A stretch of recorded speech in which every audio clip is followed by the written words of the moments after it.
Hello guys, कैसे हैं आप सब। आई होप आप सभी अच्छे होंगे। तो गाइस, ये लास्ट पार्ट है वात दोष का। इसके अंदर हम वात दोष की वृद्धि के लक्षण और वात दोष के क्षय के लक्षण देखने वाले हैं। तो वात दोष जब इंक्रीज हो जाता है हमारी बॉडी में तब क्या क्या लक्षण आते हैं, और जब वात दोष हमारी बॉडी में डिक्रीज हो जाता है तब क्या क्या लक्षण आते हैं, वो हमें देखना है इस वीडियो के अंदर।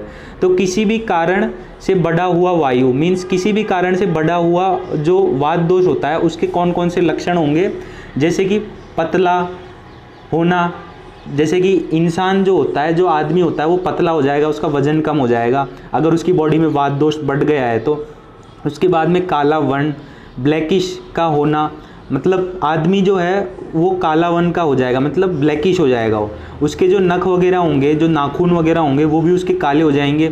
उसको गर्म खाना खाने की इच्छा होगी। उसके बाद में उसको कंपकपी लगेगी, मतलब वो कांपेगा ज़्यादा, ठंडी लगेगी उसको।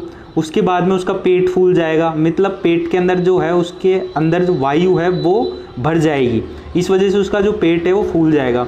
उसके बाद में उसको कब्ज हो जाएगी। उसके बाद में बल, निंद्रा, इंद्रियों का नाश हो जाएगा। अब इसका मतलब क्या है, वह कमज़ोर हो जाएगा। उसकी बॉडी की जो स्ट्रेंथ है वो डिक्रीज हो जाएगी, कम हो जाएगी। उसको जो निंद्रा है, जो स्लीप है, जो नींद है उसकी, वो कम आने लग जाएगी। सिर्फ और रात को 3-4 घंटे सो पाएगा, ज़्यादा नहीं सो पाएगा। और बीच बीच में उसकी नींदें हैं वो खुल जाएगी, मतलब बीच बीच में जाग जाएगा वो नींद लेते समय भी।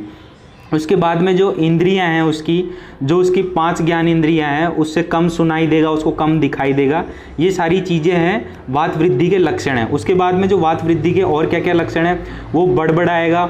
जैसे कि जो बूढ़े आदमी होते हैं उनमें क्या होता है, वात दोष की वृद्धि हो जाती है तो वो बड़बड़ाते बहुत ज़्यादा है, तो बड़बड़ाएगा वो बहुत ज़्यादा, उल्टा सीधा बोलेगा। उसके बाद में उसको चक्कर आएंगे, रोगी हो जाएगा वो। और जो उसके जो मल हैं, जो उसका जो वेस्ट प्रोडक्ट का जो ट्रैक है, जो जहाँ से वेस्ट प्रोडक्ट निकलता है, वहाँ पर भी क्या हो जाएगी, रुकावट आने लग जाएगी।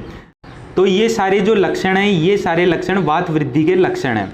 उसके बाद में अगर वात दोष नॉर्मल स्टेट में है तो वह शरीर को धारण करता है, लेकिन अगर वो बढ़ जाता है तो किसी भी कारणवश अगर वो बढ़ जाता है तो वो क्या उत्पन्न करता है, वो रोग उत्पन्न करता है हमारे बॉडी के अंदर, हमारे शरीर के अंदर। फिर वात दोष के क्षय के लक्षण क्या क्या है, मतलब जब वात दोष डिक्रीज हो जाता है हमारी बॉडी के अंदर तब क्या क्या लक्षण आते हैं हमारी बॉडी में, अब हम वो देखते हैं। तो किसी भी कारण से अगर वात दोष कम हो जाए हमारे शरीर में तो क्या होता है, जो अंग होते हैं उनमें क्या हो जाता है, ढीलापन आ जाता है। जो ऑर्गन्स हैं, जो अंग है हमारी बॉडी के, उनमें क्या आ जाएगा, ढीलापन आ जाएगा। कम बोलना तथा शारीरिक चेष्टाओं में कमी, वो कम बोलेगा। और जो उसकी शारीरिक चेष्टाएं होंगी, जैसे कि चलना, डोलना, फिरना, ये सारी चीज़ें क्या कर देगा, कम कर देगा। चेष्टा का मतलब क्या होता है, एक्टिविटीज़, जो उसकी डेली की एक्टिविटीज़ होगी वो भी वो कम कर देगा जब वात दोष का क्षय हो जाएगा तब। और वो जब ठीक से समझ नहीं पाएगा किसी भी चीज़ को, मतलब जो उसकी बुद्धि है वो मंद हो जाएगी, जो उसकी कैचिंग पावर है वो कम हो जाएगी उसकी। फिर कफ की वृद्धि से जो रोग होते हैं, मतलब जब हमारी बॉडी में कफ वृद्धि से जो रोग होते हैं वो वाले लक्षण हमें वात के क्षय में दिखाई देते हैं। तो जो कफ की वृद्धि में कौन से लक्षण होते हैं वो हम आगे देखेंगे। तो वहाँ पर जो रोग होते हैं वही के वही लक्षण हमें वात दोष के क्षय में दिखाई देते हैं। तो यही थे वात दोष की वृद्धि के लक्षण और वात दोष के क्षय के लक्षण।